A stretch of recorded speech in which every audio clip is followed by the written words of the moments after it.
Hello दोस्तों, कॉम्पटेरिया YouTube channel पर आपका स्वागत है। कॉम्पटेरिया को सब्सक्राइब करें। आज हम आपको बहुत ही महत्वपूर्ण बिंदु पर चर्चा करने जा रहे हैं। बाल संरक्षण आयोग मध्य प्रदेश लोक सेवा आयोग द्वारा आयोजित प्रारंभिक परीक्षा में एक यूनिट का सिलेबस है संवैधानिक निकाय, गैर संवैधानिक निकाय एवं सांविधिक निकाय, जिसके अंतर्गत मैंने कैग, भारतीय महालेखा प्रबंधक, राष्ट्रीय मानवाधिकार आयोग, राष्ट्रीय महिला आयोग, मध्य प्रदेश राज्य महिला आयोग के शक्ति कार्य की चर्चा की थी। अब मैं आपको बाल संरक्षण आयोग के बारे में बताऊंगा। बाल संरक्षण आयोग का गठन 2007 में commissions for protocol of child rights अधिनियम 2005 के अंतर्गत एक वैधानिक निकाय के रूप में किया गया। ये महिला और बाल विकास मंत्रालय के प्रशासनिक नियंत्रण में कार्यरत है। आयोग निर्धारित करता है कि सभी कानून, नीतियां, कार्यक्रम और प्रशासनिक तंत्र भारत के संविधान में निहित बाल अधिकार के प्रावधानों के साथ साथ संयुक्त राष्ट्र कन्वेंशन के बाल अधिकारों के अनुरूप भी होगी। यह शिक्षा का अधिकार अधिनियम 2009 के तहत एक बच्चे के लिए मुफ्त एवं अनिवार्य शिक्षा के अधिकार से संबंधित शिकायतों की जांच, लैंगिक अपराधों से बच्चों के संरक्षण अधिनियम 2012 के कार्यान्वयन की निगरानी करता है। आयोग के पास आय प्रदान किए अथवा किसी कानून के तहत एक खास समय में बाल अधिकारों की सुरक्षा की जांच और समीक्षा करना तथा उनके प्रभावी क्रियान्वयन के लिए उपाय की अनुशंसा करना। केंद्र सरकार को वार्षिक रूप से या जैसा कि आयोग को सही लगता है उन सुरक्षा के प्रावधानों के कार्य पर रिपोर्ट प्रस्तुत करना, बाल अधिकारों के उल्लंघन की जांच करना, ऐसे मामलों में कार्यवाही की शुरुआत की अनुशंसा करना, आतंकवाद, सांप्रदायिक हिंसा, दंगे, प्राकृतिक आपदाओं, घरेलू हिंसा, HIV एड्स, देह व्यापार, दुर्व्यवहार, उत्पीड़न, शोषण, पोर्नोग्राफी तथा वेश्यावृत्ति द्वारा प्रभावित बच्चों के उन कारकों की जांच करना जो उनके अधिकार का वंचन करते हैं और उपयुक्त उपचारात्मक उपायों की अनुशंसा करना, विशेष देखभाल तथा सुरक्षा की आवश्यकता वाले बच्चों से जुड़े मामले को देखना, उनमें विपत्ति, हाशिए पर स्थित बच्चे, वंचित बच्चे, गैर कानूनी काम करने वाले बच्चे, किशोर, बिना परिवार के बच्चे, कैदियों के बच्चे शामिल होते हैं। साथ ही उनके लिए उचित उपचारात्मक कदमों की अनुशंसा करना, समझौता व अन्य अंतर्राष्ट्रीय दस्तावेजों का अध्ययन करना और मौजूद नीतियों, कार्यक्रमों, बाल अधिकारों पर अन्य क्रियाकलापों की समय समय पर समीक्षा करना और बच्चों के हित में उनके प्रभावी क्रियान्वयन के लिए अनुशंसा करना, बाल अधिकारों के क्षेत्र में अनुसंधान का संचालन करना, समाज के विभिन्न क्षेत्रों में बाल अधिकार साक्षरता का प्रसार करना, इन अधिकारी को लिए उपलब्ध सुरक्षा प्रावधानों के लिए प्रकाशन, मीडिया, सेमिनार, अन्य साधनों के जरिए जागरूकता फैलाना, निम्न मामलों में शिकायतों की जांच करना और अपनी तरफ से नोटिस भेजना, बाल अधिकारों का उल्लंघन और वंचन, बच्चों की सुरक्षा और विकास के लिए उपलब्ध कानून का क्रियान्वयन न होना, बच्चों की कठिनाइयां कम करने वाले तथा बच्चों के कल्याण को सुनिश्चित करने वाले नीति निर्णयों, दिशा निर्देशों या निर्देशों का अनुपालन न होना तथा ऐसे बच्चों को राहत प्रदान करना, ऐसे मामलों को उचित प्राधिकारों के साथ चर्चा करना, कोई अन्य कार्य जो कि बच्चों के अधिकार को बढ़ावा देने के लिए आवश्यक समझते हों तथा वे मामले जो उपरोक्त कार्य के लिए ज्ञातव्य। आयोग की शक्तियों की बात करें तो किसी मामले की जांच के दौरान आयोग के पास कोड ऑफ सिविल प्रोसीजर 1908 के तहत विशेष निम्न मामलों में व्यवहार न्यायालय द्वारा कार्यवाही करने के सभी अधिकार, जैसे कि भारत में किसी भी हिस्से से किसी व्यक्ति को समन जारी करना, उसे उपस्थित होने के लिए कहना, शपथ दिलाकर जांच करना, किसी दस्तावेज की खोज और निर्माण करने की आवश्यकता जलाना, शपथ पत्रों पर साक्ष्य प्राप्त करना, किसी कोर्ट ऑफ ऑफिस से किसी पब्लिक रिकॉर्ड या उसकी कॉपी की मांग करना, गवाहों या दस्तावेजों की जांच के लिए आयोगों के गठन का आदेश देना, मामलों को उन मजिस्ट्रेट के पास भेजना जिसके पास उनकी सुनवाई के न्यायिक अधिकार हो। जांच समाप्त होने पर आयोग के पास निम्न कार्यों की शक्ति होगी। जांच के दौरान बाल अधिकारों, कानूनी प्रावधानों के उल्लंघन का मामला साबित होने पर संबंधित सरकार को कार्यवाही या अभियोजन या किसी अन्य कार्रवाई के लिए अनुशंसा करना। यदि वह अदालत उचित समझती है तो निर्देशों, आदेशों या आज्ञा पत्र के लिए सर्वोच्च न्यायालय या उच्च न्यायालय जाना। यदि अध्यापक हो तो पीड़ित या उसके परिवार के सदस्यों की ऐसी अंतरिम सहायता की मंजूरी के लिए संबद्ध सरकार या प्राधिकार को अनुशंसा भेजना। सूचना आयोग, सूचना अधिकार अधिनियम 2005 के अंतर्गत केंद्रीय सूचना आयोग का गठन 12 अक्टूबर 2005 को किया गया और इसकी अधिकारिता सभी केंद्रीय लोक प्राधिकारी पर है। आयोग की कुछ शक्तियां और कार्य है जो सूचना अधिकार अधिनियम की धाराओं 18, 19, 20 और 25 में उल्लिखित है। इसमें वार्षिक प्रतिवेदन तैयार करने के साथ साथ ये मुख्य रूप से सूचना आवेदन दाखिल करने में असमर्थता आदि तथ्यों पर आधारित शिकायत को प्राप्त करना और उनकी जांच करना, सूचना प्रदान करने के लिए द्वितीय अपील का न्याय निर्णयन करना शामिल है। अभिलेखों के रखरखाव के लिए निर्देश, स्वप्रेरणा से प्रकटन, आरटीआई दाखिल करने की असमर्थता पर शिकायतों की प्राप्ति और जांच आदि, अर्थदंड का अधिरोपण और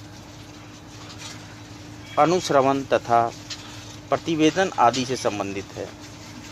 आयोग के निर्णय अंतिम और बाध्यकारी होते हैं। केंद्रीय सूचना आयोग, आरटीआई अधिनियम 2005 की धारा 12 के प्रावधानों के अंतर्गत केंद्रीय सरकार केंद्रीय सूचना आयोग के नाम से एक निकाय का गठन करेगी। केंद्रीय सूचना आयोग मुख्य सूचना आयुक्त और 10 से अनधिक उतनी संख्या में केंद्रीय सूचना आयुक्त जितने जरूरी समझी जाए इनसे मिलकर बनेगा।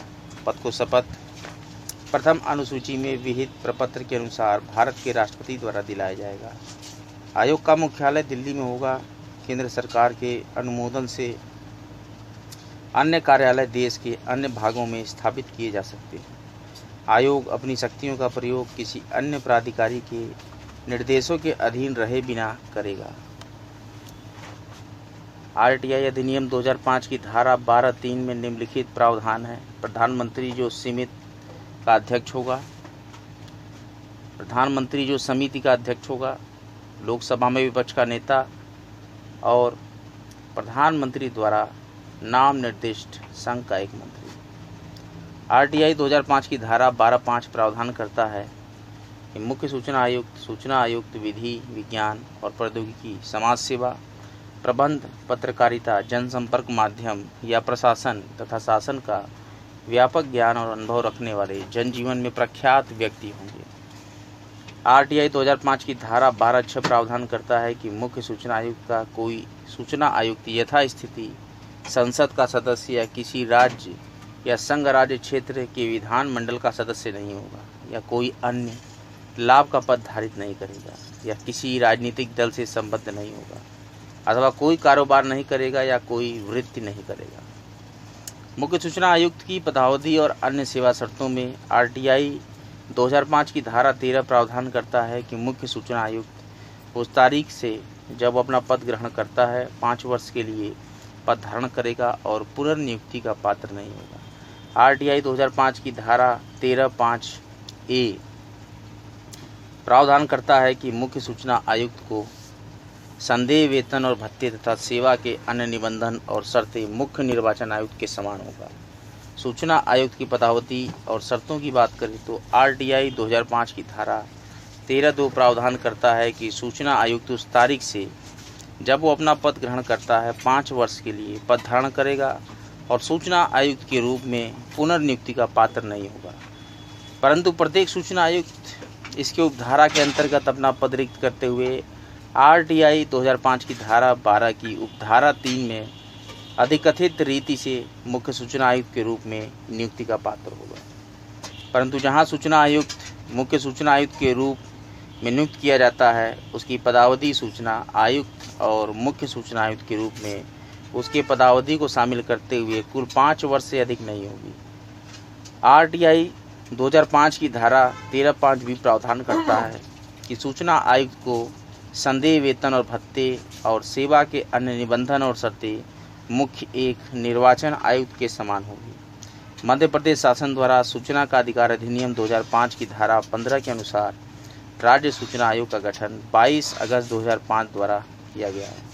सूचना का अधिकार अधिनियम 2005 की धारा 15 के अनुसार राज्य सूचना आयोग में राज्य मुख्य सूचना आयुक्त के अलावा राज्य सूचना आयुक्तों की संख्या जो कि 10 से अधिक नहीं होगी आवश्यकता अनुसार रखी जा सकेगी।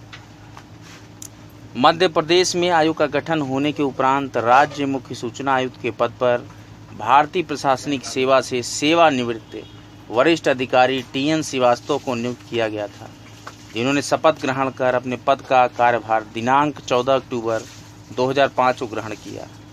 मध्य प्रदेश शासन द्वारा आयोग के 5वें मुख्य सूचना आयुक्त के पद पर माननीय उच्च न्यायालय मध्य प्रदेश जबलपुर के रजिस्ट्रार जनरल अरविंद कुमार शुक्ला की नियुक्ति किया गया है। शुक्ला द्वारा 30 मार्च 2019 को शपथ ग्रहण कर राज्य सूचना आयुक्त का पद ग्रहण किया गया। साथ ही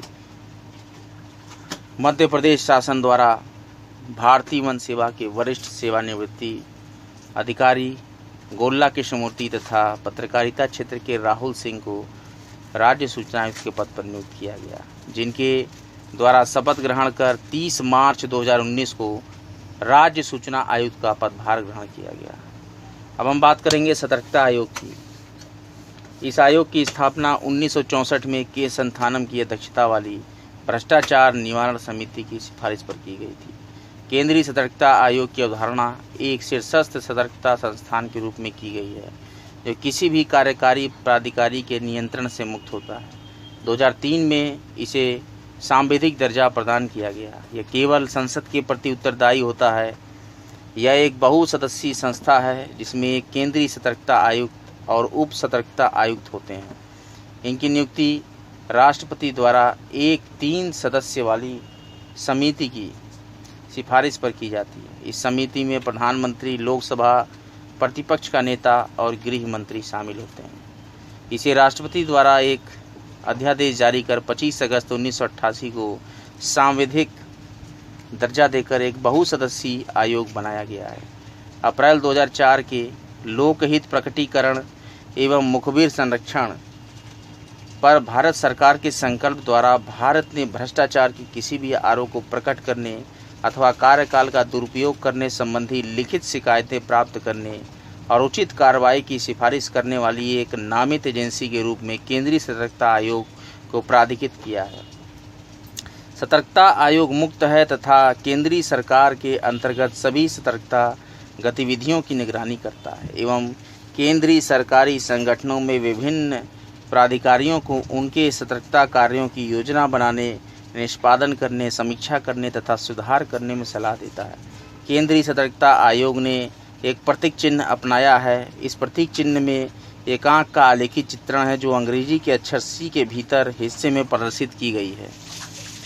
दिल्ली विशेष पुलिस स्थापना केंद्रीय अन्वेषण ब्यूरो के कार्यकरण का अधीक्षण करना, जहां तक वह भ्रष्टाचार निवारण अधिनियम 1988 के अधीन अपराधों तथा लोक सेवकों की कतिपय श्रेणियों के लिए दंड प्रक्रिया संहिता के अंतर्गत किसी अपराध के अन्वेषण से संबंधित है। धारा 8(1) दिल्ली विशेष पुलिस स्थापन केंद्रीय अन्वेषण ब्यूरो को अधीक्षण के लिए निर्देश देना, जहां तक इसका संबंध भ्रष्टाचार निवारण अधिनियम 1988 के अंतर्गत अपराधों के अन्वेषण से है। धारा 8(1)(ख) केंद्रीय सरकार द्वारा भेजे गए किसी संदर्भ पर जांच करना अथवा जांच या अन्वेषण करवाना।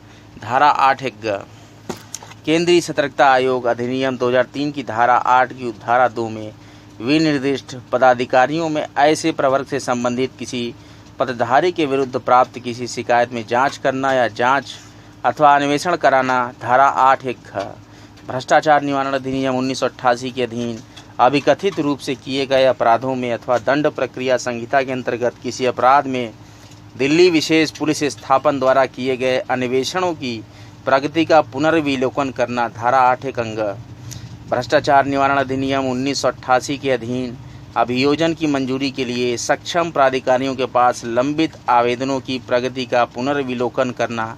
धारा 8(1)(च) केंद्रीय सरकार तथा इसके संगठन को ऐसे मामलों पर सलाह देना जो इनके द्वारा आयोग को भेजे जाएंगे। धारा 8(1)(छ) विभिन्न केंद्रीय सरकारी मंत्रालयों, विभागों तथा केंद्रीय सरकार के संगठनों के सतर्कता प्रशासन पर अधीक्षण रखना। धारा 8(1)(ज) किसी भी जांच का संचालन करते समय आयोग को सिविल न्यायालय के सभी अधिकार प्राप्त होंगे। धारा 11 संघ के कार्यों से संबंधित लोक सेवाओं तथा पदों पर नियुक्ति, व्यक्तियों से संबंधित अथवा अखिल भारतीय सेवाओं के सदस्यों से संबंधित सतर्कता अथवा अनुशासनिक मामलों का नियंत्रण करने वाले कोई भी नियम अथवा विनियम बनाने से पहले आयोग से किए जाने वाले अनिवार्य परामर्श पर केंद्र सरकार को उत्तर देना। धारा 19 केंद्रीय सतर्कता आयुक्त उस समिति के अध्यक्ष हैं तथा दोनों सतर्कता आयुक्त सदस्य हैं जिसकी सिफारिशों पर केंद्रीय सरकार प्रवर्तन निदेशक की नियुक्ति करती है। धारा 25